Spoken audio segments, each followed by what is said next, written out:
कैसे चुना जाता है ईरान का सुप्रीम लीडर, इसका पूरा प्रोसेस क्या है और अली खामेनेई ने क्यों अपने बेटे का नाम इसके लिए नहीं लिया, बात करेंगे इस वीडियो में। हेलो, मैं हूं स्वर्ण और आप देख रहे हैं स्विच। ईरान में राष्ट्रपति सरकार जरूर चलाते हैं, लेकिन असली ताकत सुप्रीम लीडर के पास होती है। ईरान में प्रेसिडेंट टॉप इलेक्टेड ऑफिशियल्स होते हैं, लेकिन रैंकिंग में वो 2 नंबर पर आते हैं। पहले नंबर पर आते हैं सुप्रीम लीडर, जो head of state, commander in chief होते हैं। देश की सिक्योरिटी की जिम्मेदारी भी उन्हीं की होती है।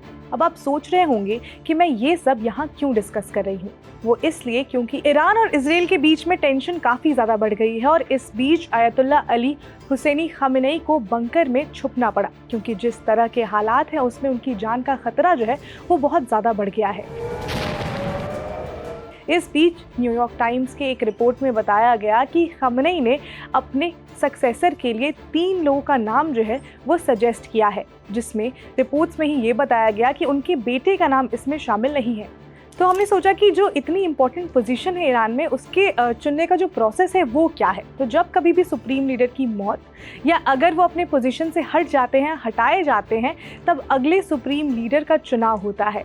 इस प्रक्रिया का संचालन ईरान के संविधान के हिसाब से होता है, जिसमें असेंबली ऑफ एक्सपर्ट्स नाम की एक धार्मिक और राजनीतिक संस्था मुख्य रूप से भूमिका निभाती है। असेंबली ऑफ एक्सपर्ट्स होता क्या है वो भी जान लेते हैं और इसे चुना कैसे जाता है। तो असेंबली ऑफ एक्सपर्ट्स में कुल 88 सदस्य होते हैं, जो ईरान की जनता द्वारा सीधे चुने जाते हैं। ये सदस्य 8 साल की अवधि के लिए चुने जाते हैं, लेकिन ऐसा नहीं है कि इस चुनाव के लिए कोई भी व्यक्ति जो है वो उम्मीदवार बन सकता है। सबसे पहले उम्मीदवारों को गार्डियन काउंसिल द्वारा जांचा जाता है और फिर उसके बाद उन्हें मान्यता दी जाती है। गार्डियन काउंसिल में 12 लोग होते हैं, जिनमें से जो आधे सदस्य होते हैं वो सुप्रीम लीडर द्वारा चुने जाते हैं और आधे न्यायपालिका की सिफारिश पर राष्ट्रपति द्वारा नामित किए जाते हैं। इस तरह गार्डियन काउंसिल ही ये तय करती है कि कौन चुनाव लड़ सकता है और कौन नहीं, जिसका मतलब ये हुआ कि असेंबली ऑफ एक्सपर्ट्स के 88 सदस्यों का चुनाव भले ही जनता द्वारा हो, लेकिन उम्मीदवारों को चुनने की जो प्रक्रिया है पहले से नियंत्रित होती है। इसलिए असेंबली के सदस्यों की संख्या तो 88 होती है, लेकिन उनकी भूमिका और विचारों में सत्ता का जो बड़ा असर है वो प्रत्यक्ष रूप से देखने को मिलता है। अब हम आते हैं सुप्रीम लीडर की चयन प्रक्रिया पर। तो जब सुप्रीम लीडर की मौत, इस्तीफा या किसी कारण से पद खाली होता है, तो सबसे पहले जो है एक प्रोविजनल लीडरशिप काउंसिल बनाई जाती है। इसमें शामिल होते हैं देश के राष्ट्रपति, मुख्य न्यायाधीश और गार्डियन काउंसिल के एक धर्मगुरु, जिसे एक्सपेंडेंसी काउंसिल चुनती है। ये समिति देश के सबसे अहम फैसलों को हर दिन संभालती है और देखती है जब तक नया सुप्रीम लीडर चुनकर नहीं आ जाता है।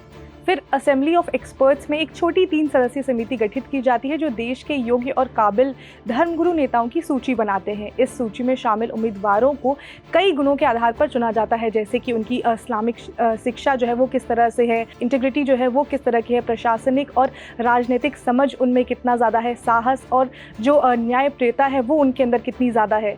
इन उम्मीदवारों की समीक्षा और विचार विमर्श के बाद असेंबली ऑफ एक्सपर्ट्स के सभी 88 सदस्य बहस करते हैं और वोटिंग के जरिए एक उपयुक्त व्यक्ति को बहुमत से चुनते हैं। ये मतदान जो है वो प्रक्रिया काफ़ी ज़्यादा गोपनीय होती है और इसका कोई सार्वजनिक विवरण जो है वो उपलब्ध नहीं होता है। इस चुनाव प्रक्रिया पर सैन्य और धार्मिक संस्थाओं, खास करके Islamic revolutionary guard IRGC, supreme leader के दफ्तर और कौम के धार्मिक मदरसों का प्रभाव जो होता है वो काफ़ी ज़्यादा होता है। ये ताकतवर समूह अपने पसंदीदा उम्मीदवारों को समर्थन देते हैं ताकि उनकी इच्छा अनुसार सुप्रीम लीडर जो है वो चुना जाए। सुप्रीम लीडर बनने के बाद जिस व्यक्ति को असेंबली ऑफ एक्सपर्ट्स द्वारा चुना जाता है वो तुरंत ही आधिकारिक तौर पर सुप्रीम लीडर बन जाता है और देश के सर्वोच्च फैसलों का संचालन करता है। उनके पास सेना, न्यायपालिका और अन्य सभी महत्वपूर्ण संस्थाओं पर व्यापक नियंत्रण होता है। हालांकि संविधान में ये प्रक्रिया लिखी गई है, पर इस प्रोसेस पर भी सुप्रीम लीडर का इन्फ्लुएंस जो है वो काफ़ी ज़्यादा देखने को मिलता है। इस प्रक्रिया में कुछ नाम विशेष रूप से चर्चा में रहते हैं।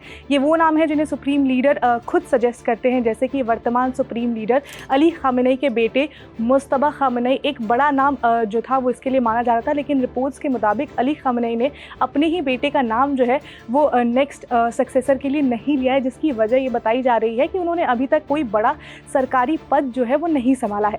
तो ये प्रोसेस है ईरान में सुप्रीम लीडर चुने जाने का। हालांकि जब कभी भी किसी और को सुप्रीम लीडर बनाना होता है तो वहाँ पर नियम भी बदले गए हैं। जैसे कि 1989 में ईरान के संविधान में महत्वपूर्ण बदलाव किया गया था ताकि अली खामेनी को सुप्रीम लीडर बनाया जा सके, जबकि वो उस समय मर्जा नहीं थे। ये दर्शाता है कि ज़रूरत पड़ने पर संविधान को भी राजनीतिक ज़रूरतों के अनुसार जो है वो बदला जा सकता है। तो फिलहाल ईरान और इजराइल के बीच का जो कॉन्फ्लिक्ट है वो दिन प्रतिदिन बढ़ते ही जा रहा है। इसमें जो भी अपडेट आएगा हम आप तक पहुंचाते रहेंगे। आप जुड़े रहिए स्विच के साथ।